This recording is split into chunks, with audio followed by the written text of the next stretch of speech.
ಇನ್ನು ಈ ವಿಚಾರದಲ್ಲಿ ಕಾಂಗ್ರೆಸ್ ನಾಯಕರು ಹರಿಹಾಯ್ತಾ ಇದ್ದಾರೆ, ಮುಗಿ ಬೀಳ್ತಾ ಇದ್ದಾರೆ. ಡಿ.ಕೆ. ಶಿವಕುಮಾರ್ ಅಂತೂ ಒಂದಿಷ್ಟು ಕಿಂಡಲ್ ಮಾಡ್ತಾ ಇದ್ದಾರೆ. ಸಿದ್ದರಾಮಯ್ಯ ಸರ್ಕಾರ ಪತನ ಬಗ್ಗೆ ಸಿಎಂ ಶಿಂಧೆ ಮಾತು.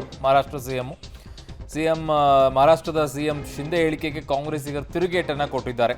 ಯಾವುದೇ ಕಾರಣಕ್ಕೂ ಕೂಡ ಅವರ ಆಪರೇಷನ್ ಸಕ್ಸಸ್ ಆಗಲ್ಲ, ಅವ್ರು ಹೇಳ್ಕೊಂಡು ಬರ್ತಾರೆ. ಹಂಗೆ ಶಿಂಧೆ ಸರ್ಕಾರವೇ ಎಲೆಕ್ಷನ್ ಆದ್ಮೇಲೆ ಬೀಳಬಹುದು ಅಂತ ಡಿ.ಕೆ. ಶಿವಕುಮಾರ್ ಟಾಂಗ್ ಕೂಡ ಕೊಟ್ಟಿದ್ದಾರೆ. ಯಾರೆಲ್ಲ ಏನು ಮಾತನಾಡಿದ್ದಾರೆ ನೋಡೋಣ. ರಮೇ ಅವರಿಗೆ ಹಗಲು ಕನಸು. ಯಾವ ಕಾರಣಕ್ಕೂ ಕೂಡ ನಮ್ಮ ಸರ್ಕಾರವನ್ನು ಆಪರೇಷನ್ ಕಮಲ ಮಾಡಿ ಮಹಾರಾಷ್ಟ್ರದಲ್ಲಾಗಲಿ ಅಥವಾ ಕರ್ನಾಟಕದಲ್ಲಿ ಮಾಡಲಿಕ್ಕೆ ಸಾಧ್ಯ ಇಲ್ಲ. ಪಾರ್ಲಿಮೆಂಟ್ನಲ್ಲೇ ಈ ಸಾರಿ NDA ಸೋಲ್ತದೆ. ಪ್ರಯತ್ನ ಮಾಡಿ ವಿಫಲರಾಗಿದ್ದಾರೆ. ಇನ್ನೊಂದು ಸಾರಿ ಯಾಕೆ ಪ್ರಯತ್ನ ಮಾಡಕ್ಕೆ ಹೋಗ್ತಾರೆ? ನಮ್ಮ ಶಾಸಕರು ನನಗೆ ಇರ್ತಕ್ಕಂಥ ಇನ್ಫಾರ್ಮೇಷನ್ ಪ್ರಕಾರ ಯಾರೂ ಕೂಡ ಮಾರಾಟ ಆಗಲಿಕ್ಕೆ ತಯಾರಾಗಿಲ್ಲ.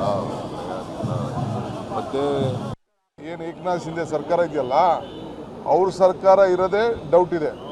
ಈಗ ಮೋದಿ ಸಾಹೇಬರು ಯಾಕೆ ಉದ್ಧವ್ ಠಾಕ್ರೆ ಬಗ್ಗೆ ಮಾತಾಡಿದ್ರು? ಉದ್ಧವ್ ಠಾಕ್ರೆ ಹತ್ರ ಶಕ್ತಿ ಇದೆ ಅಂತ ಇಡೀ ಜನ ಎಲ್ಲ ವಾಪಸ್ ಎಲ್ಲ MLAಗಳೆಲ್ಲ ವಾಪಸ್ಸು ಅವರು ಯೂಟರ್ನ್ ಆಗ್ತಾರೆ. NCPಗೆ ಹೋಗೋರು ವಾಪಸ್ NCPಗೆ ಹೋಗ್ತಾರೆ. ಶಿವಸೇನಾ ಇದ್ದವರು ವಾಪಸ್ ಶಿವಸೇನಾಗೆ ಹೋಗ್ತಾರೆ.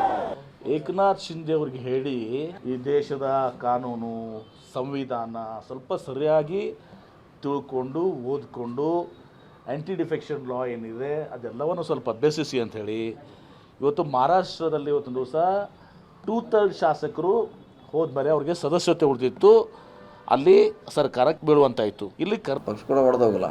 ನಮ್ಮ ಸಮಸ್ಯೆ ಇದ್ರೆ ನಾವು ಬಗೆಹರಿಸ್ಕೊಳ್ತೀವಿ. ಶಾಸಕರು ಅಸಮಾಧಾನ ಇರೋದು ನಿಜನಾ? ಯಾರಿಲ್ಲ, ಅದು ನಿಜ. ಅದರಲ್ಲಿ ಏನು ಪ್ರಶ್ನೆ?